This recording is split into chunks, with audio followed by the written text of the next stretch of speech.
रवि और विजय दोनों पक्के दोस्त थे। विजय की पत्नी का नाम रीमा था और उनकी एक प्यारी सी बेटी थी। विजय की पत्नी रीमा बहुत समझदार और सहनशील थी। रवि की पत्नी का नाम सुधा था।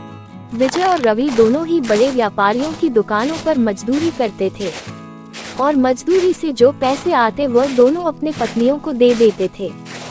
लेकिन कुछ समय से विजय के पास कोई काम नहीं था, जिससे उनके घर में बहुत परेशानी हो रही थी। आखिर ऐसे कब तक चलेगा? हमें खर्चा चलाने के लिए पैसे की जरूरत है। मेरे पास माँ के दिए जो कंगन थे उसे गिरवी रखकर इस हफ्ते का राशन जैसे तैसे लेकर आई हूँ। अब ऐसा और नहीं चलेगा। तुम कब से घर पर बैठे हो? कोई काम क्यों नहीं ढूंढते? मैं कोशिश तो कर रहा हूँ लेकिन अभी कुछ काम मिल नहीं रहा है। तुम जानती हो कि बाहर कितनी मुश्किलें हैं। मैं समझती हूँ लेकिन तुम और भी कोशिश कर सकते हो। हमारी बेटी की पढ़ाई और घर का खर्च सब कैसे चलेगा? रवि को देख, वो भी तो रोज काम पर जाता है और तुम्हें देखो रोज यूं ही खाली हाथ लौट कर आते हो। तुम जाकर रवि से बात करके देखो, क्या पता वो तुम्हें कहीं काम दिलवा दे। तुम ठीक कहती हो रीमा, मुझे एक बार इस बारे में रवि से बात करनी ही चाहिए। तुम फिक्र मत करो, मैं सब ठीक कर दूंगा। तुम बस मुझे कुछ समय दे दो। अगली सुबह विजय रवि के घर जाता है। घर पर कोई है क्या? रवि भाई, ओ रवि भाई बाहर आओ। जी विजय, मैं गाली नहीं दे सकता, गाली नहीं देना। फैमिली देखती है, वरना मैं ऐसे गाली दूं, ऐसे गाली दूं ना, जिंदगी भर याद रखेगी। घर पर नहीं है, शायद रामू चाचा के खेतों पर होंगे। अगर जरूरी काम है तो आप खेतों पर जाकर मिल लीजिए।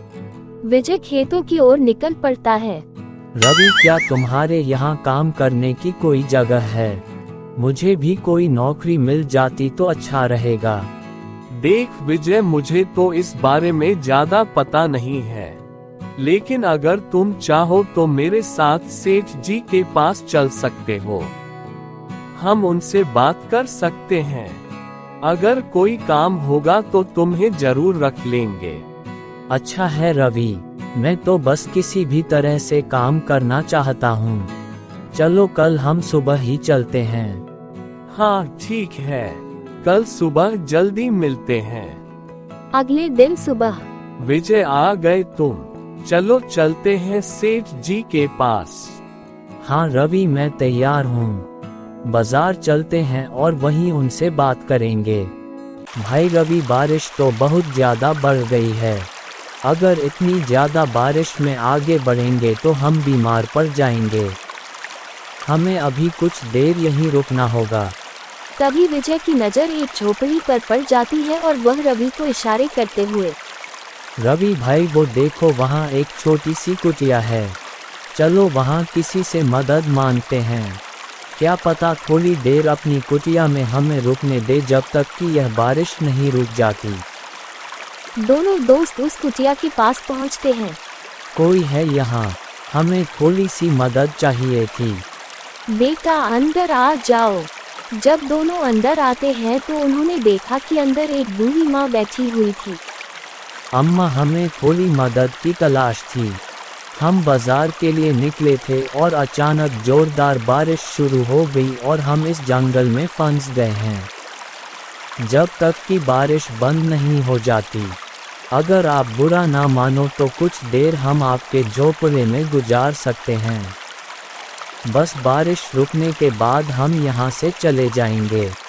हाँ क्यों नहीं बेटा, बैठो, तुम जितनी देर चाहे यहाँ रुक सकते हो। दोनों वहाँ चुपचाप बैठ जाते हैं। बूढ़ी माँ चूल्हे पर खाना बना रही थी। खाने की बहुत सुगंधित खुशबू आ रही थी। खाने की खुशबू दोनों का ध्यान बार चूल्हे की तरफ ले जा रही थी, पर वह ये सोचकर अपने मन को मान लेते हैं कि बूढ़ी माँ ने थोड़ा सा ही पकाया होगा। अम्मा उन दोनों की मन की बातें अच्छे से पढ़ लेती है। आ जाओ बेटा, खाना खा लो। खाना पक गया है। दोनों का मन तो खाने के लिए काफी कर रहा था, पर वह अपने मन को टटोलते हुए, नहीं अम्मा आप खाओ, आपने तो थोड़ा ही खाना पकाया होगा, पहले आप खा लो। बेटा यहाँ पर हम तीनों के लिए ही पर्याप्त खाना है, आओ खा लो। अम्मा खाना तो बहुत ही स्वादिष्ट है, ऐसा स्वाद तो हमने आज से पहले कभी नहीं खाया। अम्मा आप यहाँ इतने घने जंगल में अकेले रहती हो, आपका कोई परिवार नहीं है। बेटा मेरा भी एक जमाने में बड़ा परिवार था, हम एक छोटे से गांव में रहते थे। एक दिन अचानक से उस गांव में बहुत बड़ा तूफान आया और मेरे पति बेटे बहू पोते सबको उड़ा ले गया। बस मैं ही बस बच गई और अब मैं इस जंगल में ही रहती हूँ, मेरा अपना कोई नहीं है। अम्मा अगर आप बुरा ना मानो तो आप हमारे घर चलकर रह सकती हो। मेरे घर में मेरी पत्नी और मेरी बेटी है। मेरी माँ बहुत जल्दी मुझे छोड़कर चली गई। अगर आप हमारे साथ चलोगी तो मुझे बहुत खुशी होगी। आपको यहाँ इस घने जंगल में रहने की कोई ज़रूरत नहीं। नहीं बेटा, अब मैं यही खुश हूँ, यही जंगल है मेरा घर। मुझे अभी इस शांति बड़े माहौल में रहना अच्छा लगता है, पर तुमने मुझसे पूछा मुझे बहुत अच्छा लगा। थोड़ी देर में बारिश थम जाती है। अच्छा अम्मा, बारिश थम गई, अब हम चलते हैं। अम्मा एक बार आप फिर सोच लें, अगर आप हमारे साथ चलना चाहें तो आप चल सकती हैं। नहीं बेटा, तुम्हारा शुक्रिया, पर मैं यहीं पर खुश हूँ। ये जंगल ही अब मेरा घर है। अम्मा आज्ञा दीजिए, अब हम चलते हैं। रुको बेटा, तुम मुझे बहुत ही नेक दिल के लगते हो, तुम दोनों को कुछ देना चाहती हूँ। बूढ़ी अम्मा एक संदूक उठाती है और वो संदूक विजय और रवि को थमाते हुए, बेटा यह मेरी जीवन भर की जमा पूंजी है जो मैं तुम्हें दे रही हूँ। मैं तो बूढ़ी हो चुकी हूँ, अब मेरे ये किसी काम की नहीं। तुम दोनों इसे रख सकते हो और इसमें जो भी है उससे तुम आपस में आधा आधा बांट लेना। अम्मा इसमें क्या है? तुम ही खोल कर देख लो इसमें क्या है। इतने सारे सोने के सिक्के। अम्मा आप इतने सारे सोने के सिक्के हमें क्यों दे रही हैं? बेटा मेरा अब यहाँ कोई अपना नहीं है और तुम मुझे बहुत नेक दिल इंसान लगे और तुम्हारे पहनावे से तुम काफी गरीब और असहाय प्राप्त हो रहे हो, इसलिए मैंने तुम्हें ये देने का निर्णय लिया है। अब तुम दोनों इसे रख सकते हो, इस पर तुम दोनों का बराबर हक है। दोनों बूढ़ी अम्मा को धन्यवाद कर वहाँ से अपने गांव के लिए रवाना हो जाते हैं। वह दोनों बहुत खुश थे, दोनों अपने अलग अलग सपने सजा रहे थे। इतने सारे सोने के सिक्के, इससे तो मेरी किस्मत ही बदल जाएगी। मैं तो गांव का सबसे अमीर आदमी बन जाऊंगा। सबसे पहले मैं अपने यहाँ सुंदर घर बनवाऊंगा और उसमें नौकर चाकर होंगे जो मेरे आगे पीछे घूमेंगे। इतने सारे सोने के सिक्के से तो मैं आराम से पूरी जिंदगी बैठकर खा सकता हूँ। मुझे तो कोई काम करने की जरूरत भी नहीं होगी। रवि भाई, घर पहुँचते ही हम इन सिक्कों को आधा आधा बांट लेंगे। विजय के मुंह से सिक्कों को आधा आधा बांटने का ख्याल सुनकर रवि को बिल्कुल अच्छा नहीं लगा और वह मन में, सिक्कों को आधा आधा बांटना मतलब मेरे सपने भी आधे आधे बांटना। भला इन सिक्कों को मैं इस विजय के साथ क्यों बांटूं? मुझे ये सारे के सारे सोने के सिक्के चाहिए, पर मैं ऐसा क्या करूं जो ये सिक्के केवल मुझे मिले? यह विजय तो घर पहुंचते ही आधे सिक्के लेने के लिए मुझसे कहेगा। कुछ ना कुछ तो सोचना होगा। दोनों अपनी अपनी सोच में आगे बढ़ जा रहे थे। चलते चलते वह एक नदी के रास्ते से गुजर रहे थे। नदी को देखकर रवि को एक ख्याल आता है और वह बिना कुछ सोचे समझे विजय को उस नदी में धक्का दे देता है। विजय जैसे ही नदी में गिरता है वो रवि को आवाज लगाता है। रवि भाई मुझे बचाओ, मैं इस नदी में गिर गया हूँ, मुझे बचाओ। रवि भाई मुझे बचाओ, मैं इस नदी में गिर गया हूँ, मुझे बचाओ। रवि भाई मुझे बचाओ। विजय भाई तुम इस नदी में गिरे नहीं हो, बल्कि मैंने तुम्हें धक्का दिया है ताकि ये सोने के सिक्के मुझे तुम्हारे साथ बांटने ना पड़े। अब ये सारे सोने के सिक्के मेरे हुए। रवि वहाँ से चुपचाप खिसक लेता है और बेचारा विजय उस पानी में ही डूब जाता है। रात के समय रवि जब घर पहुँचता तो उसने देखा कि विजय की पत्नी अपने घर के बाहर अपने पति का इंतजार कर रही थी। भैया विजय जी नहीं आए, वो कहाँ रह गए हैं? वो भी तो आपके साथ ही गए थे ना?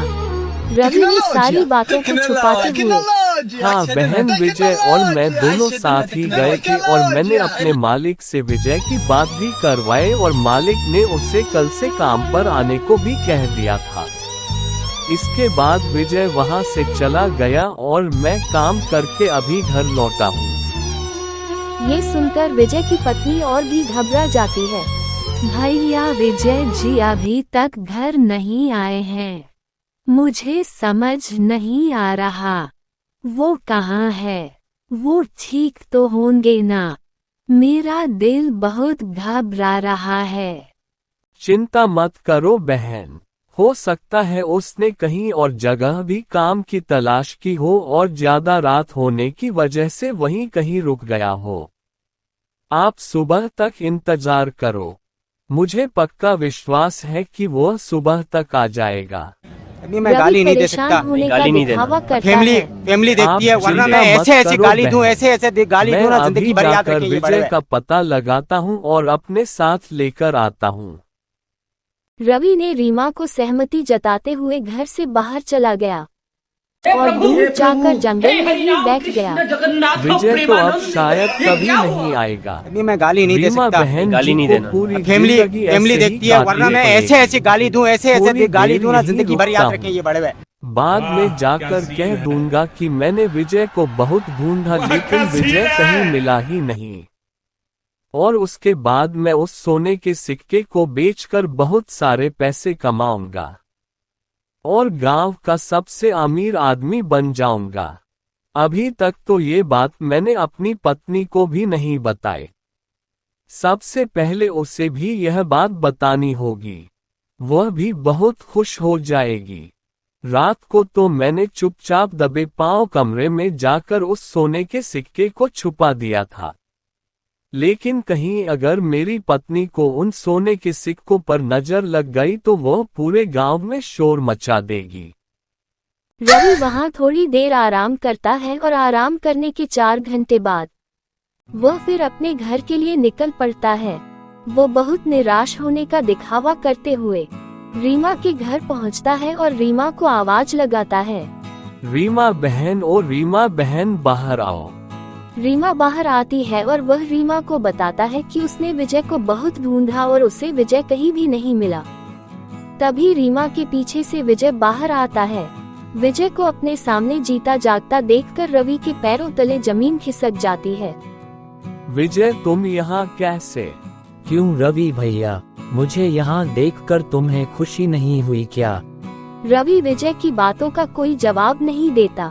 रवि का दिल धक धक कर रहा था क्योंकि वह विजय को देखकर बहुत हैरान था और उसको विजय से डर भी बहुत लग रहा था। विजय ने रीमा बहन को सारी बातें बता दी होंगी। अब तो मुझे कोई नहीं बचा सकता, मुझे यहाँ से जल्दी निकल लेना चाहिए, वरना यह विजय तो मुझे जल्दी ही जेल भिजवा देगा। जल्दी से घर जाकर अपनी पत्नी के साथ कहीं दूर भाग जाऊंगा और यह विजय मेरा कुछ भी नहीं कर पाएगा। विजय ने अभी तक रीमा को कुछ नहीं बताया था।